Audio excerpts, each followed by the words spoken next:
Shalom, shalom, peace and blessings. Now let's get straight into it. So today I want to go over a quote unquote topic, if you will, or at least a doctrine that's floating around in the quote unquote Israelite world. And what I mean by that is mainly just honestly just people that are in camps in the camp system. But either way, there's something floating around, a topic. Basically, can all nations be saved? Now, I've done so many videos here on this page about if all nations can be saved and my perspective on it, but it's something that is definitely floating around right now, and it has been for like the past few months. But it's not just about the nations being saved; it's more about what is their delegation in the kingdom, or if they're going to make the kingdom or not, so on and so forth. Or can they be saved? Is salvation considered if you are saved from, saved from the reckoning when Yahweh Shah returns? And so I want to talk a little bit about that today. And anytime I have something like this that comes to my attention, I never really want to go about it the exact same way that everybody else is going about it. Because why? Like, I don't want to just put more out there that's the same. Now, the truth is the truth. So I'm not saying it like I'm trying to be different for the sake of being a contrarian. But I'm just saying I don't want to go over the exact same scriptures the exact same way to cover said topic when it is something like this going on. That's all I mean there. And that's why a lot of times, too, I would hesitate to even do videos like this, is because I'm like, it's already so many videos out there on it. So, you guys can just watch those videos. But either way, I do want to address it. So, number one, before we even get to what is the answer to the question, can all nations be saved? All right, being saved from Yahweh Shai's return, is that, or is it called being saved? I've seen a brother use the word preserve, that other nations will be preserved. I don't really agree with that from the standpoint of putting a name on it. We should only use the terms that are used in the scriptures. It doesn't really ever say that other nations will be quote unquote preserved. But before we even get to that, here's my point. Why do you care so much about what happens with the other nations? That's always my biggest deal, because when it comes to different emails I get, different comments, it's mainly about the other nations. Like, that's mainly what the average person, when I say average person, meaning, either someone that's newly in the knowledge, or, someone that's found their way to this truth, all right, of the scriptures. That's normally what they want to know about, is all the other nations. And it's hard for me to understand why, brothers really care so much about that. It's like, why are we concerning ourselves what happens to other nations?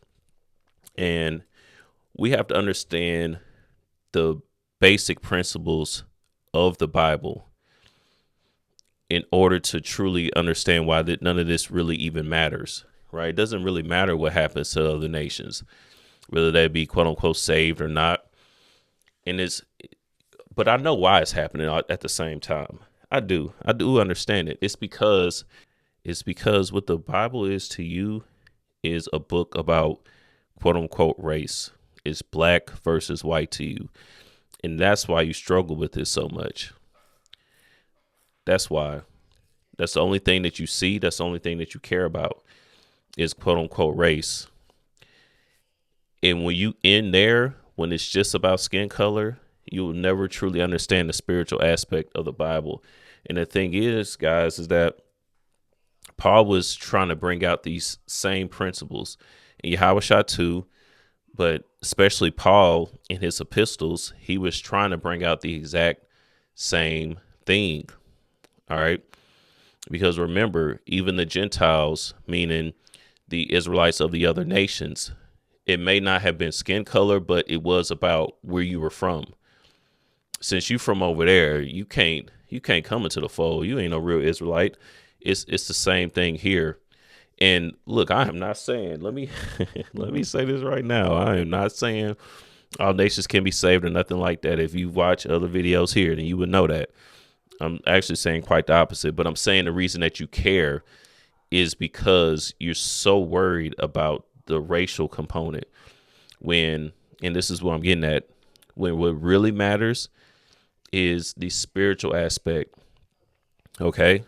The spiritual aspect. If we have truly accepted Yahweh Shai HaMashiach, who the world calls Jesus Christ, if we have truly accepted Christ in our spirit, that's the only thing that's going to matter in the end. Everything else will fade away. Okay. So although your quote unquote skin color is a byproduct of being an Israelite, you're not an Israelite because of your skin color. Does that make sense? There's actually an important distinction there. And when you understand that, you just don't move the same.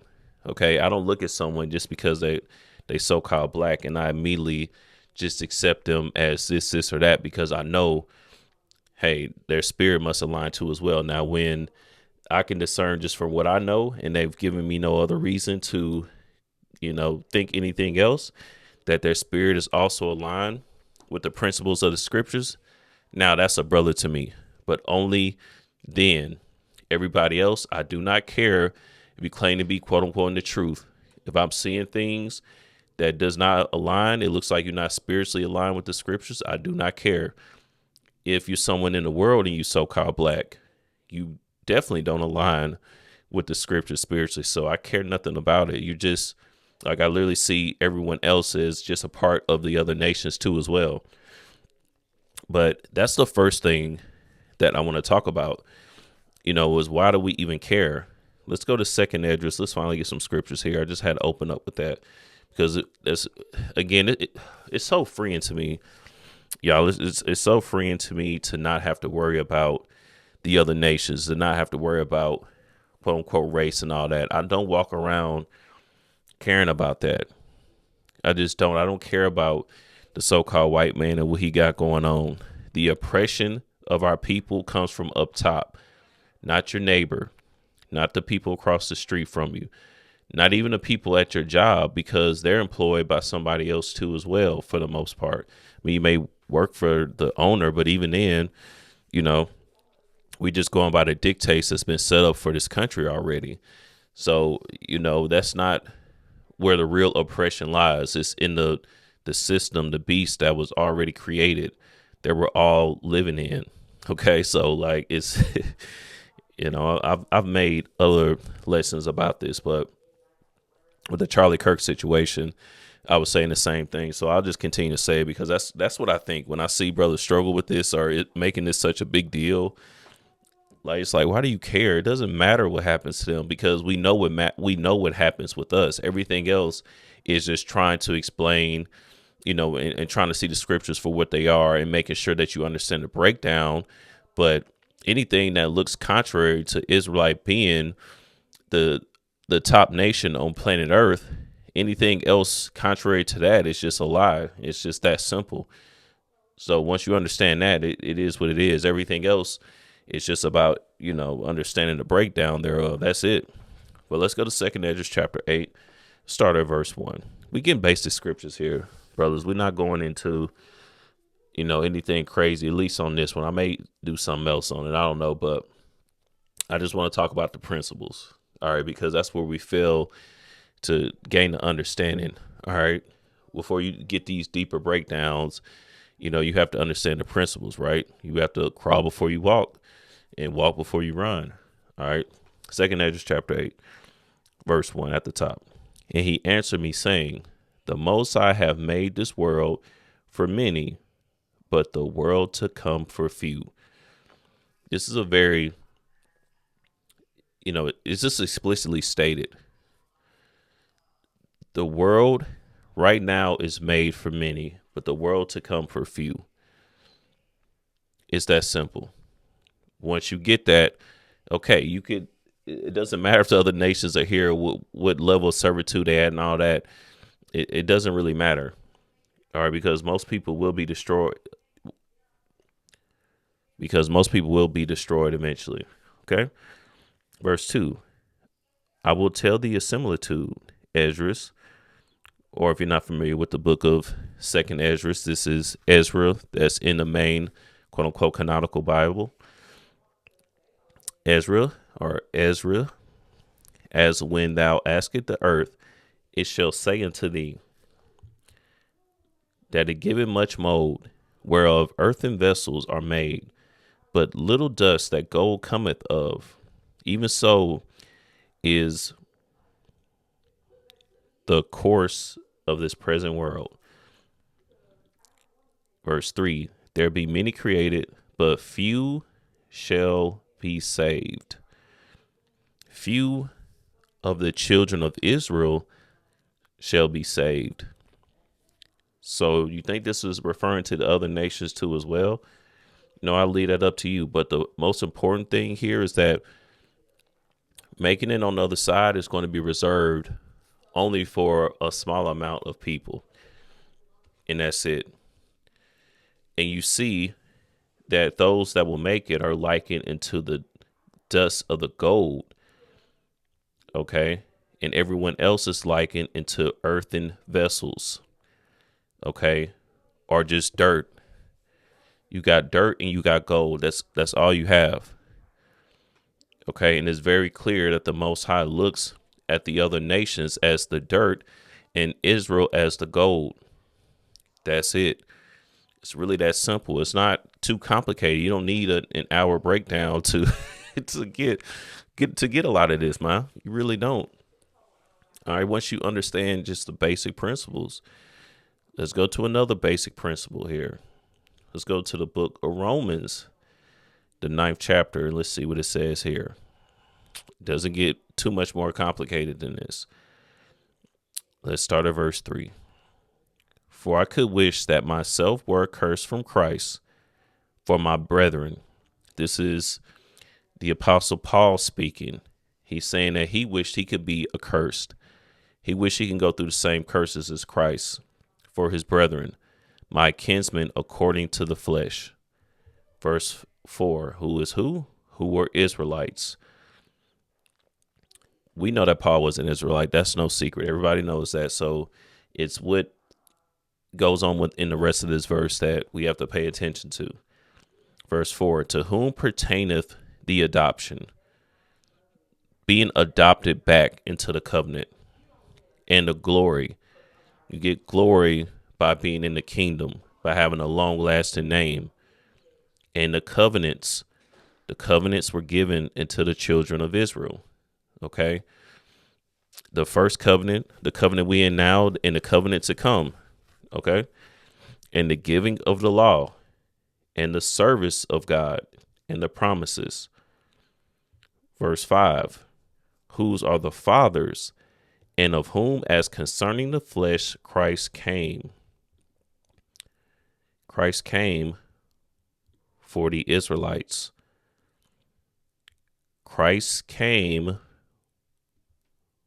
for the Israelites to exact the adoption, the covenants, the glory, the giving of the law, the service of God, and the promises of the kingdom, the promise of Abraham that was given all the way back in Genesis 12 was referring to the Israelites.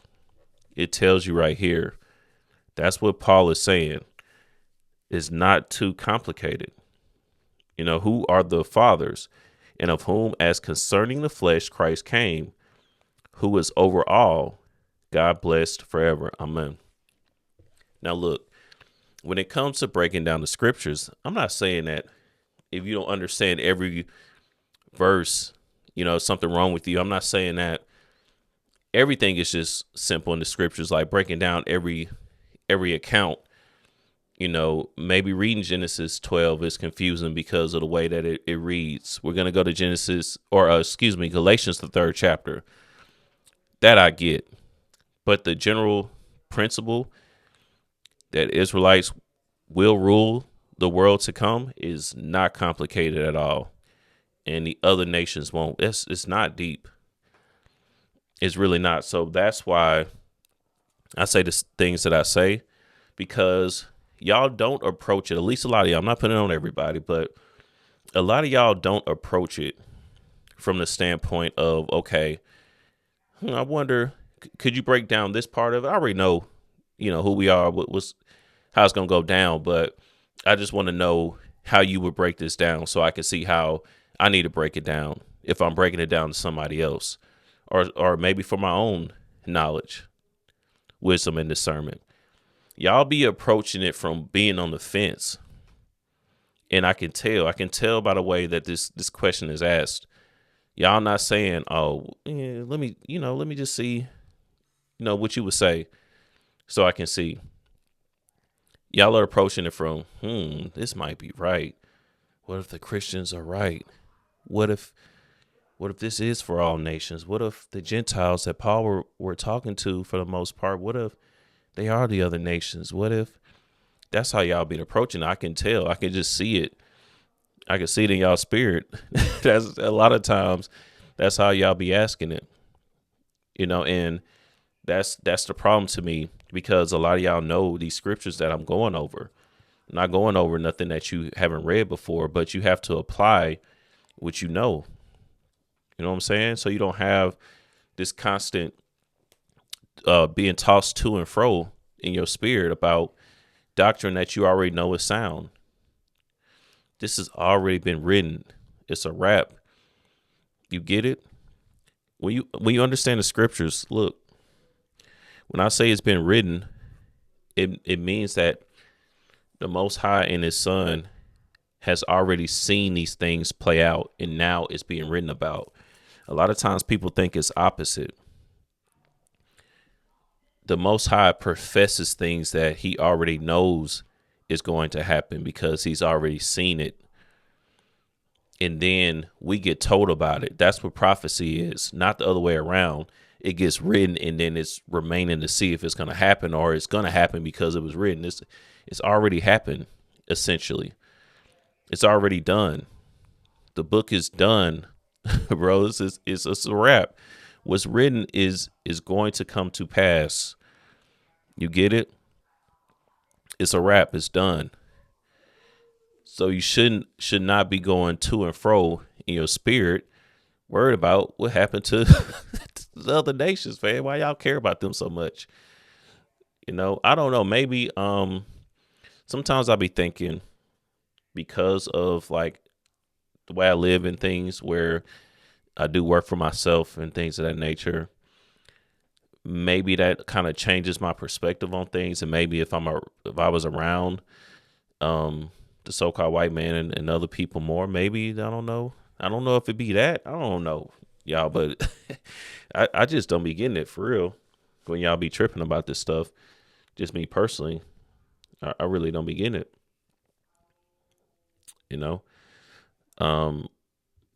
Let's go to Revelation, the 7th chapter. This is in the quote unquote New Testament, as well. Revelation chapter 7. Let's start at verse 4. And I know that verse 9 is controversial, and I get that. I've done a lesson on it, but either way, I understand that it appears this is talking about all nations. But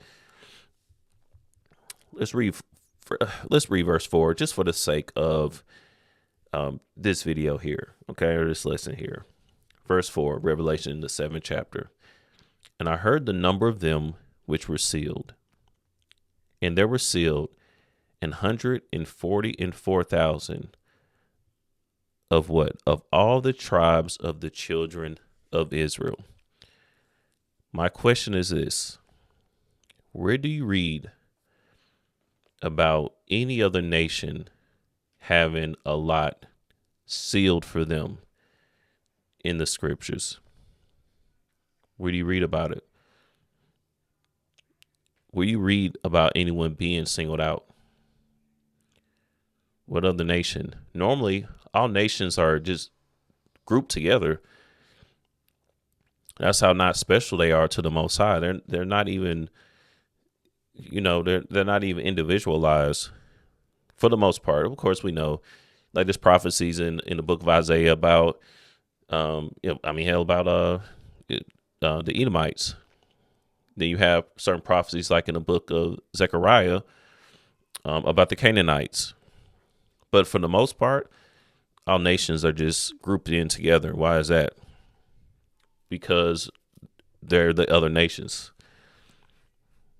You get it? Before I even go read the rest of the account here, that's my point. You can't get past that, and that's where I'm getting at. There's certain things in the scriptures that is put in a way where there's nothing you can do to get around it. There's nothing there is no answer for that.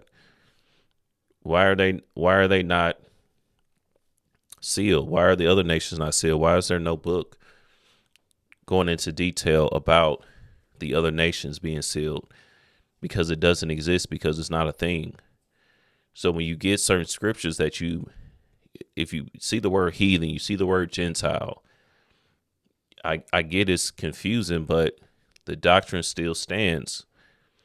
You know, Yahushua, no matter what you say or do about it, Christ is an Israelite from the tribe of Judah. These are truths that you cannot escape. Okay.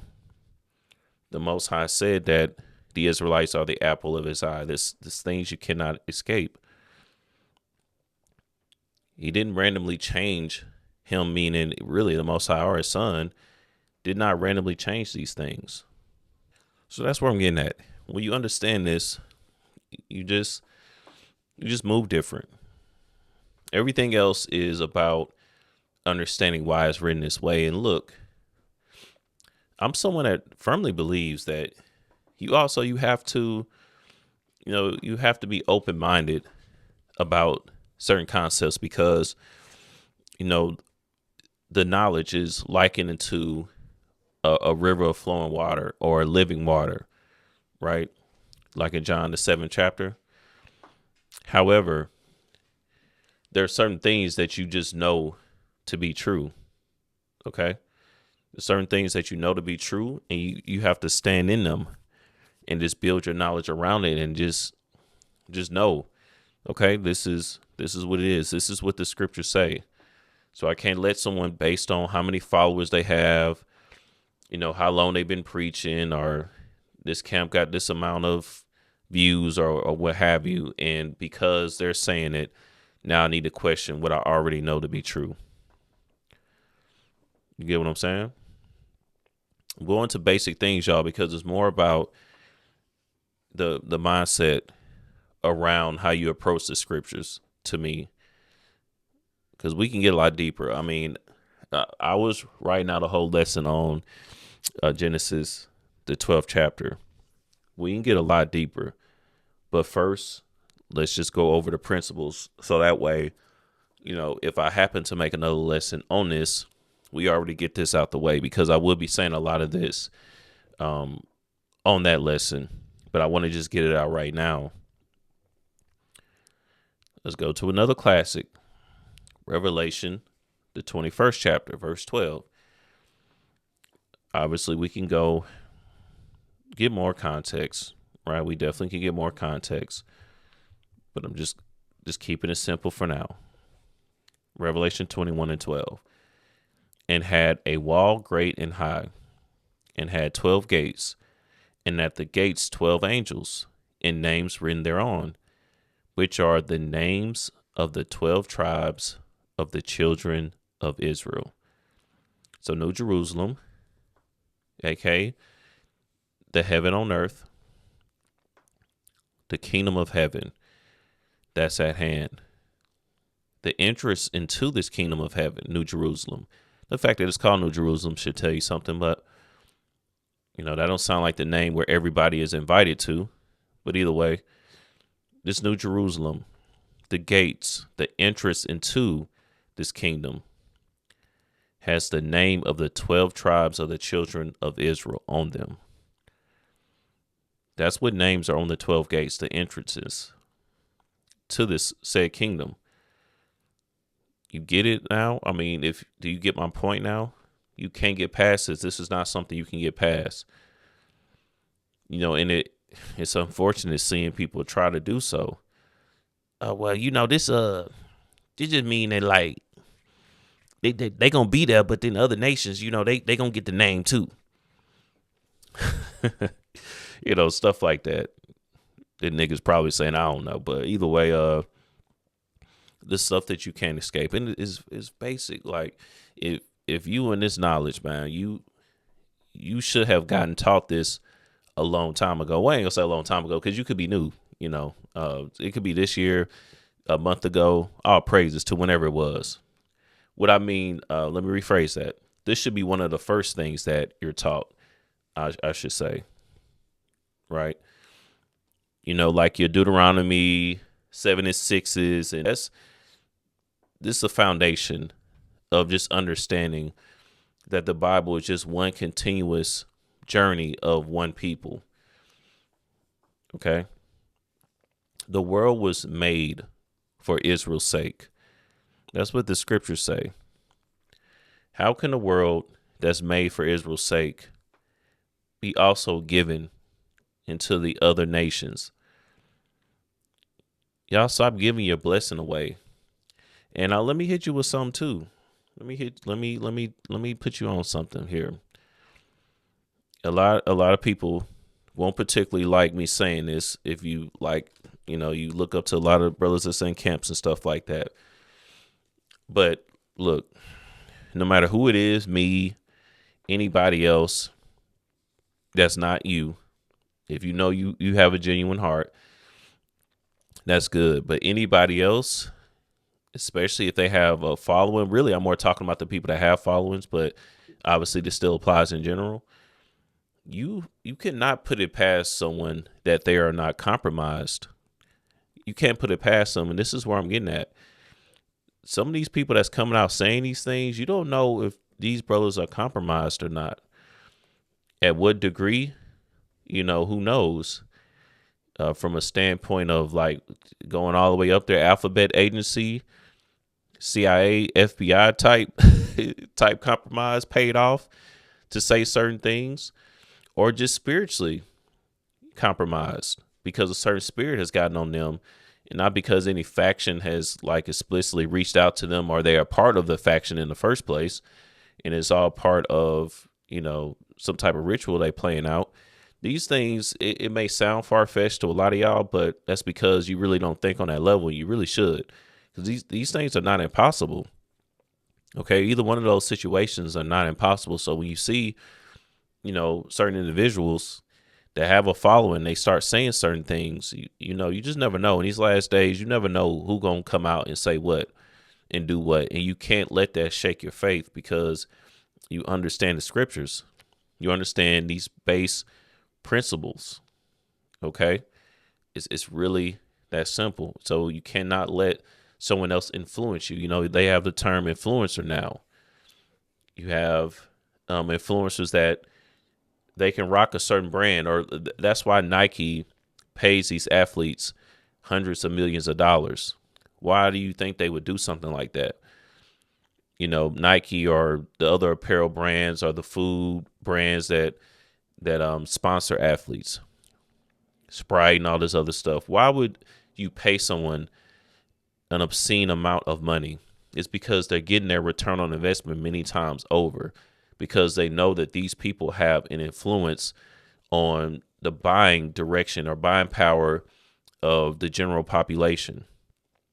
They know that if you see LeBron wearing Nikes, you are however many times likely to buy Nikes. Steph Curry, we know that he recently stepped away from Under Armour. But same thing with that. You're more likely to buy Under Armour, Reebok, whoever that niggas getting sponsored by, whoever. And like I said, Sprite or these other food companies. That's why. You don't want to be that person spiritually. You don't want to be someone that you go to and fro based off of what you see somebody say, including me, But again, I'm more talking about the people with like these bigger followings and stuff. And I don't know, I could be saying this right now and then I get 100,000 followers tomorrow or something. I don't know. But either way, that's why I'm saying it includes me too. It doesn't matter. You have to have your foundation in the scriptures, and it has to be unshakable.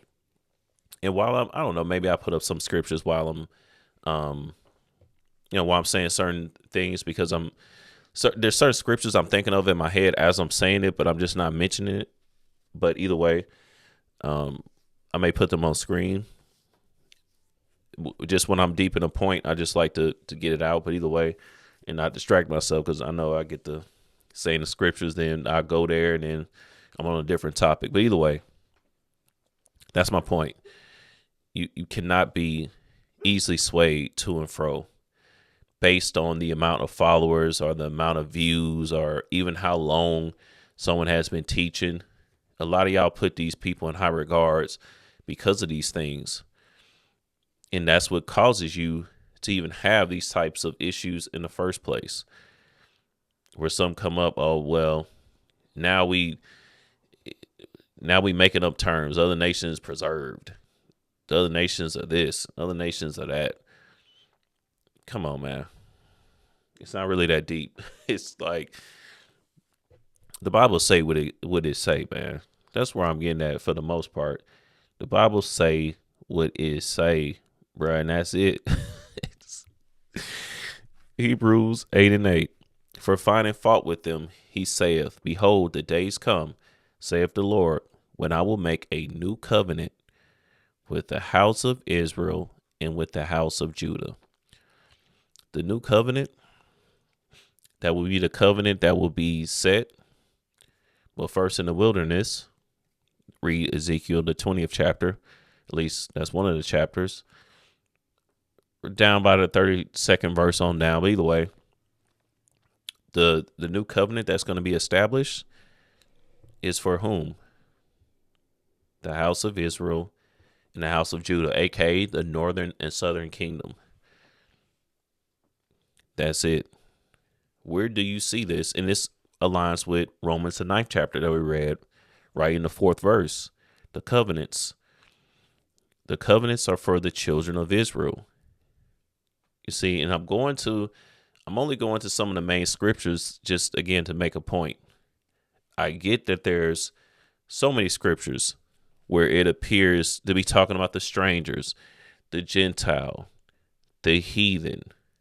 I get it. I'm not saying that. I'm not saying that there aren't scriptures that seems to be contrary to what we're reading right now. I'm not saying that. I get it. However, the scriptures that are, here that we know about, there is no way to talk around them. It's already done. It's done. Okay.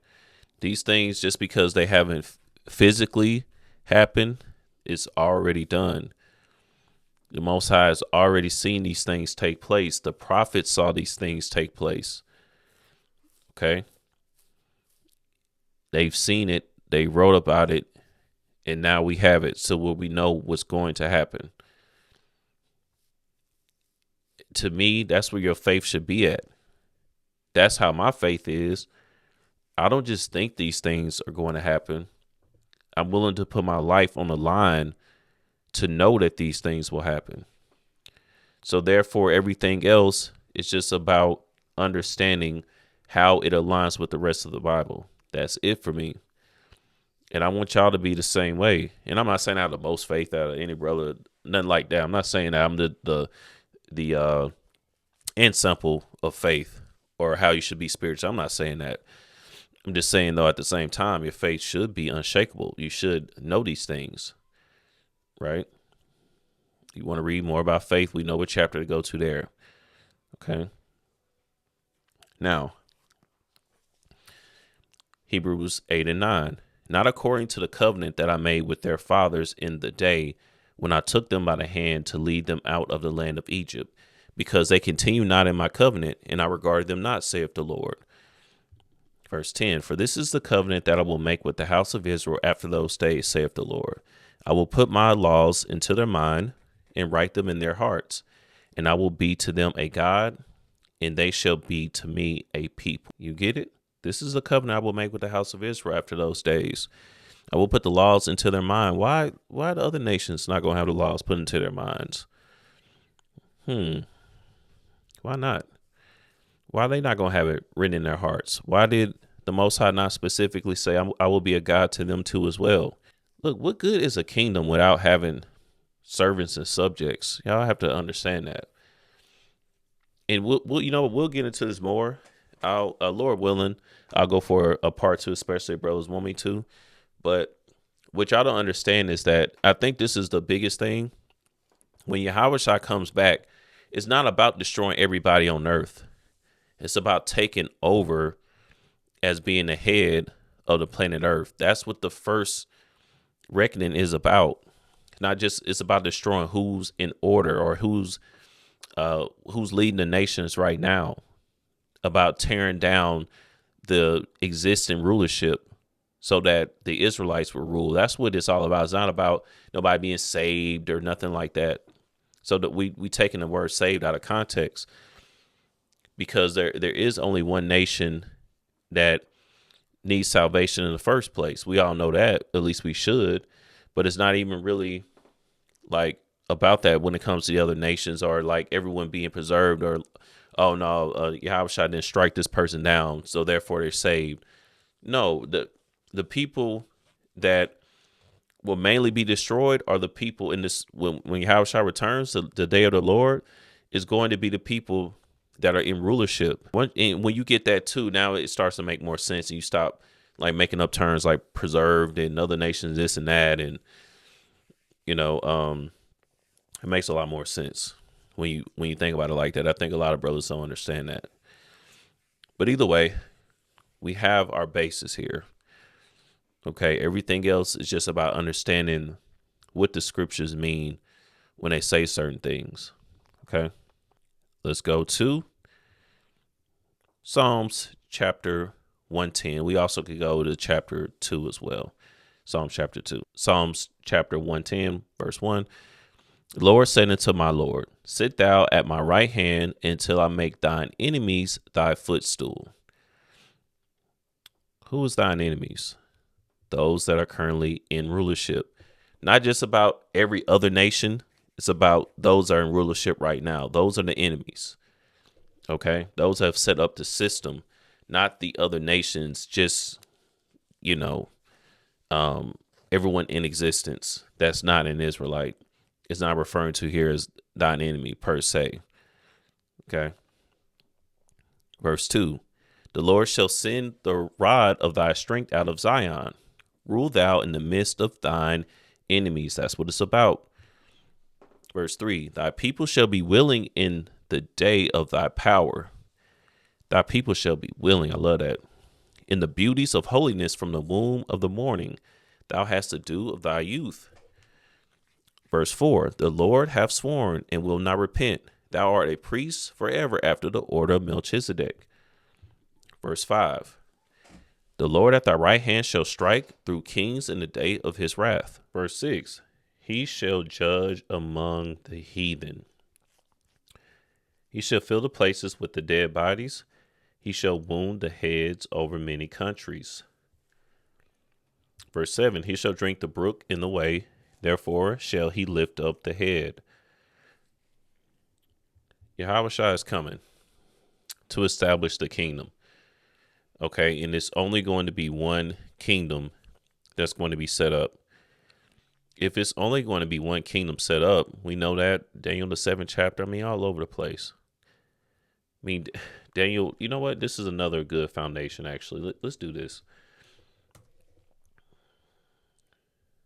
Let's get Daniel, the 2nd chapter,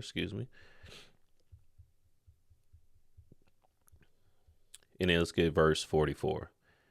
And in the days of these kings shall the God of heaven set up a kingdom which shall never be destroyed. I was saying some of these things earlier, just so we know it's in the scriptures, not just saying because I want it to be true.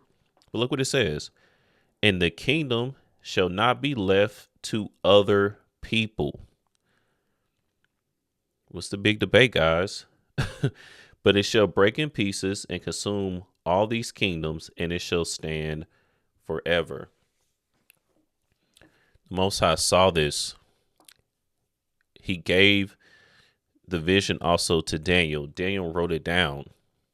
This is what he saw in the end times, way past where we living at right now. Well, way past to a certain standpoint, but we don't know how long this will be before it begins. But either way, it's already set in stone. It's written. There's nothing. If there's nothing else that's true on this earth, it's these words in these scriptures, man. That was created by the creator of all living, existing beings. Everything that we know. Okay. It's already done. The kingdom will not be left to other people. You get it? It's done. So what is there to debate? Why is this going around? Why are y'all concerned about it? And again, I think it's because your faith somehow gets tested by some of these silly little things. There's going to be more in these end days. Okay. There's going to be so much deception to where if it wasn't for the very elect to be sealed, it would even confuse the elect, right? Matthew, the 24th chapter. So you have to understand that these delusions will be massive in these last days and things will continue to get worse. But when you see these things, don't let this be the thing that shakes your foundation from the things that you already know to be true. You know, you could think it's silly. You could say, okay, let's break it down. Let's get the scriptures so we can combat these folks. Let's contend for the faith. I get it. But don't let your faith be shaken, though, to the point where you questioning things. Scripture's already set, man. That was my whole point. I've been saying about how many scriptures we got. We did get a lot of scriptures, but the scriptures we got were some of the main, quote unquote Israelite scriptures, and I get it, but I just want to talk about it a certain way too as well. All right, so you know what? That's it for now. Like I said, if y'all want me to go more in detail, and if there are any specific scriptures that brothers have, questions about, ask me. Brothers have been sending more and more emails. I do definitely appreciate it, and I do love hearing from you, brothers, man. And maybe I haven't done a video on any of the last like 3 or 4 emails that I received, so maybe I can do further breakdown of some of the emails that I've gotten to as well for everyone else's edification. But that's it for now. Lord willing, this was edifying. Until the next time, I bid everyone a mighty shalom.